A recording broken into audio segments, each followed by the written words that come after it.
Hi. So it's been a week since my beloved 15-year-old Staffordshire Bull Terrier Miller transitioned, and he had such a beautiful honoring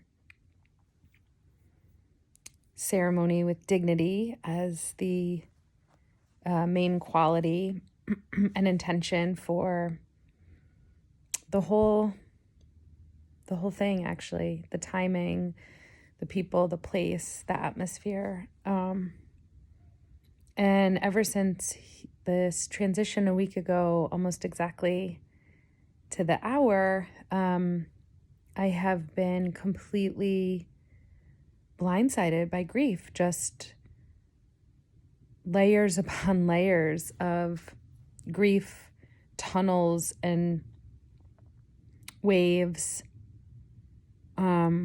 connected to the 15 years of his life. It's like, feels like every grief from every year of his life is now finally here and processing, and I'm waving and writing it with really gentle care and attention.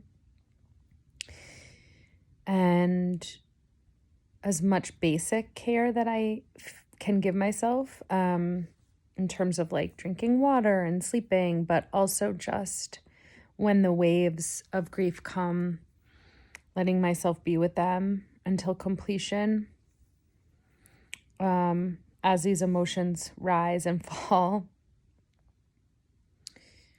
And I just wanted to really share this experience while I'm in it of what might healthy grief look like? Like, what might it look like for our society to be with sadness and be with emotion and not label it as something that's wrong with someone, but really normalizing. I just keep this whole week saying normalize grief, normalize, is that, yes, there was a physical transition and a physical shift in our home. But what's happened on the insides, I keep saying my insides hurt, is so many other parts and pieces and relationships and all the life stuff that had been held together by his life have been opening the past week. And for someone who is deeply connected to spirit and ancestors, I've had a lot of ancestral support this week in really beautiful ways from ancestors that I have not felt support from before. I've never asked for support from some ancestors before. And then this week it was very clear who I wanted with me and how they could support me through, it's funny, it's like in the woods and through certain foods, and I just feel them. And even a picture, one of them is my grandfather, and he's been looking at me all week, I say, because his picture's right here. But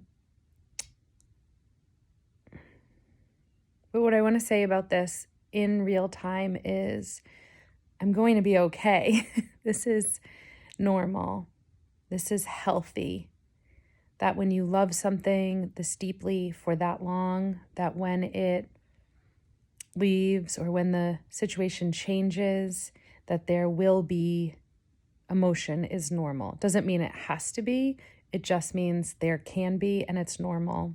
And I want to live in a world where people are allowed to be sad or angry or frustrated or grieving without us trying to change them,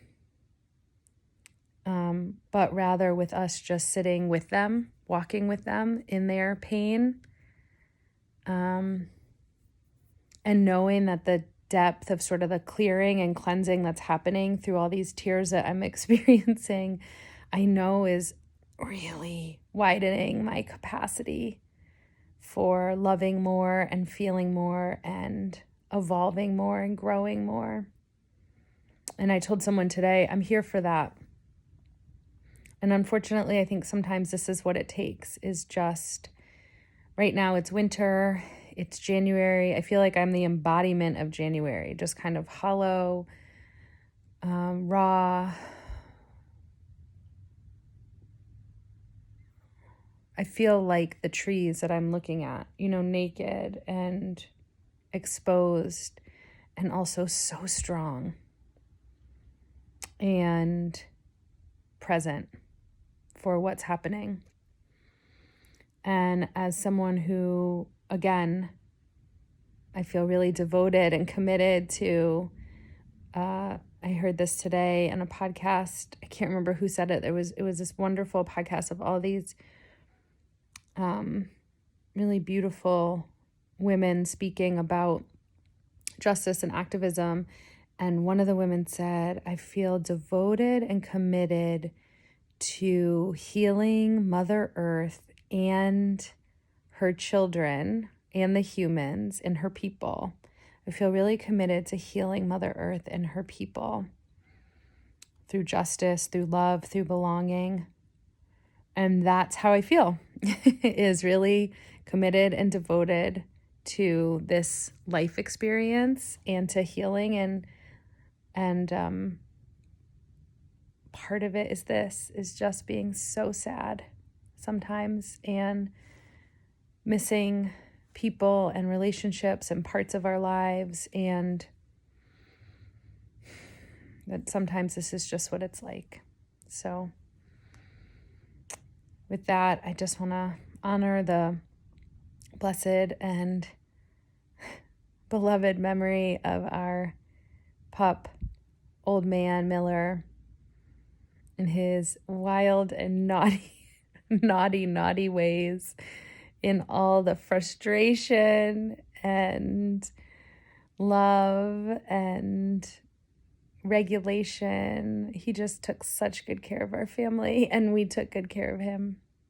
And that is truly an honor. So may we all be loved and be loving.